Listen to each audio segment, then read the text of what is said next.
Myth is that if you are in an aircraft at altitude and you poke a tiny hole in the exterior of the plane, will you get sucked out through that hole and potentially cause an explosive decompression.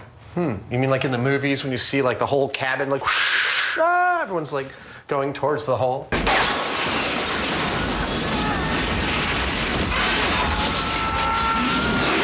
That's it. Cool. Well, this narrative's been around for years, probably as long as high-altitude flying has been around. This also comes from this, dual fear of flying and guns. Two things that can kill you, two things that you have little control over. So, you see this image enough, and we've probably seen it dozens of times in film. It does become rather real. It's a pretty startling image. I think most people are thinking about a gun with this myth. And so we're going to have to buy a pistol and put a remote firing mechanism on it, a motor of some sort that we can operate from outside the aircraft so that we don't have to be in there when this happens. Jamie has bought a 9mm handgun for the experiment. He has a hunch about what he needs to do. These things are taken out of vending machines for soda, and this is the motor that actually launches the can of soda down out of the reservoir and into the slot. It's an ingenious device. As the gear finger goes round, it can repeatedly fire the pistol. Seems like it's working. It fired it. The Mythbusters have taken the first step on a long, difficult journey. The normal cruising altitude of a passenger jet is around 35,000 feet. Humans can't survive at that height, so planes are built to be pressurized. Onboard compressors pump in air to replicate the atmospheric pressure of a lower, more habitable altitude, usually 6,000 to 7,000 feet. It's the difference between the air pressure inside and outside of the plane that creates the environment for an explosive decompression. A hole in the plane will be like a hole in a balloon. The air will try and rush from the area of high pressure inside to the area of low pressure outside. We've calculated that the differential in pressure between the inside of the aircraft and the outside at altitude is about 8 psi. To replicate the myth, the boys need to pressurize a plane to 8 pounds per square inch. Adam has found their test subject already, a DC-9 passenger jet. Actually, this is a plane that's being salvaged. And so they would go into it and pull out all the stuff that they can resell, the avionics, the cockpit windows, the chairs, the bathrooms, and then they'd scrap the rest of it. It's a big plane, though, isn't it? Yeah, it's like over 100 feet long, this thing. It's definitely not small. We're going to have some fun. It's a full-size jet airliner. Yeah. A full-size jet airliner won't fit in Jamie's workshop, so the workshop goes on the road. This is the Mojave Desert, north of Los Angeles. Out here, low rainfall plus low humidity equals low corrosion, a perfect solution for storing aircraft. This is a giant parking lot for the world's airlines. Most of these planes will fly again. Some will land on the scrap heap. The more time I spend around planes, the more they absolutely mystify me. I'd be a terrible airplane designer because I'd look at it and I'd go, yeah, like that's ever getting off the ground. This retired DC-9 once flew for Hawaiian Airlines. Now its wings are clipped, and it's slowly being recycled for parts. But first, it will become the Mythbusters Explosive Decompression Laboratory. When do you ever get to do this? This is so cool. Wow. Oh, that's cool. This is where the pilot sits. So many little doodads and gewgaws and doohickeys. I've always wanted to close one of these. Trying to pressurize the plane right now would be like trying to inflate a fishing net. There's a few holes that need to be plugged first. That was an antenna. You can see it was bolted in. The biggest problem is up here in the cockpit. You can see there are no windscreens in this plane. This is going to be my task for the next few hours, is cutting out cardboard templates of each of these windows and then make those out of plywood, pop them in and foam them. Hopefully that'll get us the pressure that we want.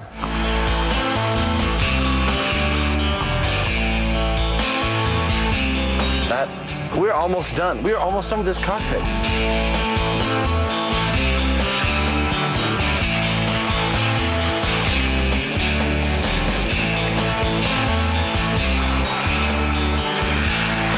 Dry to the touch in 60 seconds, set hard in 5 minutes.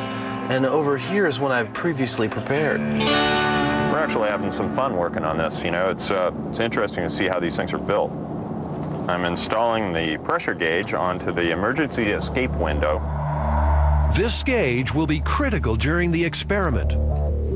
Once it reaches 8 pounds per square inch, we know the difference between the pressure inside and outside of the cabin is exactly the same as it would be at 35,000 feet. It will be time to fire the gun. Ups on, huffer on.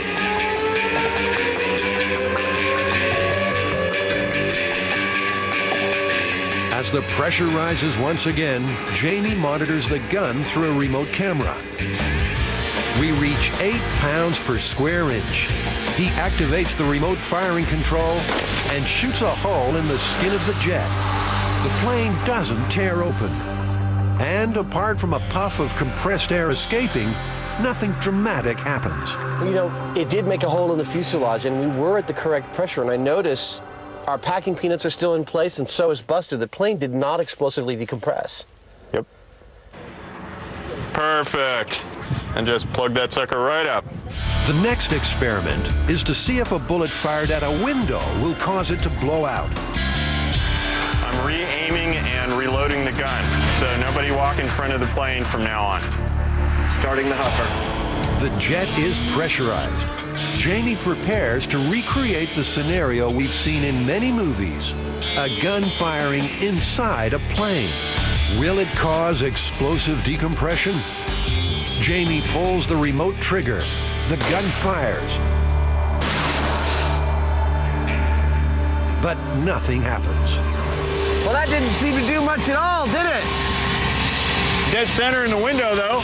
Nicely aimed. Our high-speed camera shows the bullet's impact with the plastic window, but no reaction from Buster. The bullet went straight through. Clearly, Buster did not. No explosive decompression here. I think we definitively showed that a small puncture hole, either in the fuselage or in a window of a plane, is not going to cause the plane to explosively decompress, and you will not be sucked through that little hole. Well, the myth is definitely busted. Small holes ain't gonna do it. So now it's time to see what happens with a big hole. And there's a hole in the fuselage or a window. What happens? Do you get sucked out in an explosive decompression or not? So far, the Mythbusters have shown a bullet hole will have no immediate effect on cabin pressure. The tiny amount of air that can leak out is not enough to cause a rapid decompression. Well, that didn't seem to do much at all, did it? But what about a bigger hole? Say, an entire window gets blown out. That's the next phase of our experiment. So, Boyd, I think we're going to need your help. Hell yeah. I think I can solve all your problems. Boyd is today's guest pyrotechnician. He sets a charge on Buster's window. Okay, Buster, get ready for a big bang. We're clear, over. Our super air compressor, the Huffer, pressurizes the plane to 8 pounds per square inch. The pressure difference between the inside of the plane and the outside is now the same as it would be at 35,000 feet. We're ready to fire. 3, 2, 1.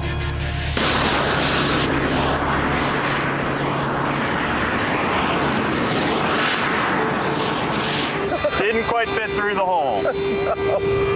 Now this is explosive decompression.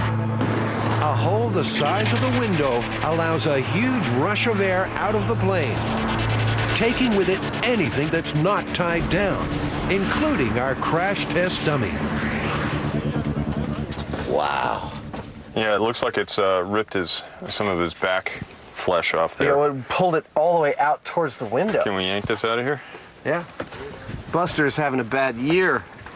Well, he survived really well. I wouldn't want to be sitting near that window when that happened, but you know, these kind of things that you see in the movies where just like somebody that's standing at the other end of the plane gets pushed out, I don't really think so. No, however, I would not want to be in this seat. I would imagine that this guy might have lost his arm. That's one sealed window. Boyd has some explosives left over, so the team decide to see what a really big bang will do. So, Boyd, what kind of charge is this you're laying now? This is a 100-grain shape charge that is designed to take the side out of this airplane. Attention, the charge is laid, the plane is live. We're clearing out, sealing doors, and warming the huffer.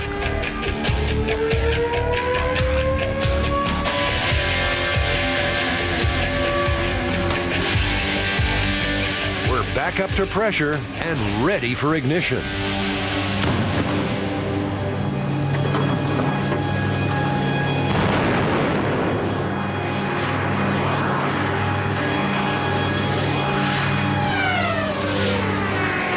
This blast was a little bigger than expected. I'm glad we were over there. Everybody's You're good. all right. Everybody's good. Everybody's good. You know, again, it just pays to be really careful with these explosives. Buster may be done for. Did he? Where is he? No! Incredibly, Buster is still sitting in his seat, although the next row of seats are now sitting on him. There it is. There it is. Camera looks okay. Please make sure your tray tables are in the upright and locked position. The combination of explosives and the high air pressure inside the plane has peeled the entire roof off. Boy, this is as close as I ever want to come to a scene like this. You know, it's fun to see things blow up sometimes. This is actually kind of disturbing, though. You know, we've all ridden in airlines. Explosive decompression similar to these experiments have happened in real life. In 1988, Aloha Airlines Flight 243 suffered a spectacular decompression that was blamed on metal fatigue. One flight attendant was killed when she was pulled from the 737 at 24,000 feet. But incredibly, all passengers survived, and the plane was able to make an emergency landing. This incident shows the structural strength of modern aircraft. They can take a big hit and still keep flying.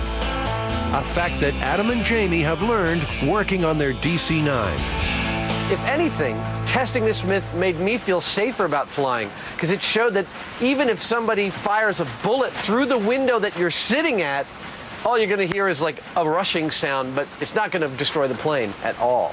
You know, the myth that you can be sucked out a tiny hole is just not true. It's not going to make the cabin explode or make chairs pile towards the door. It's not going to throw bodies around. We pierced the window, we pierced the aluminum shell of the airplane. Nothing happened. It might have whistled a little bit. That was it.